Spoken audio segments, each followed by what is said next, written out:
Shemeji, nimekutumia namba ya huyo Sonara. Naomba mpigie. Yani rafiki yako usiku hatulali, analalamika tu meno. Hello, nongea na Sonara. Hivi unajijua kiasi gani umezingua we fala? Sonara, hii dhahabu unaleta masiara. Yani meno yanavong'aa nazidiwa na hivi kweli ile ni dhahabu? Mbona inakuja fuahiji nikikukamata Sonara na kuvunja na kuahidi. Meno hayamvuki, maumivu yanamzidi. Ana wiki ya 3 mwanetu, mswaki apigi. We Sonara, kweli vipimo vya meno viko stable? Unazingua ujua, usituletee sio michezo. Hata kama ndo ubunifu, ndo mchonge mwanetu meno ya mbele akicheka na kuwa kama magego. We Sonara, unanisikia? Haumetega tu masikio. We Sonara, umenielewa kweli?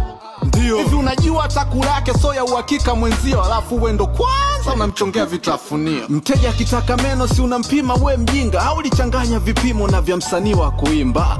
Maana mwanetu domo mda wote limevimba. Hivi vipimo vya meno ni vya mbuzi au vya simba? Mwana alitaka madini, vitu gani we umemgea? Hivi hii ni dhahabu kweli ama ni ya kuchomelea? Anashindwa kwa control, meno anamuelemea. Hata taarifa ya msiba mwanetu anachekelea.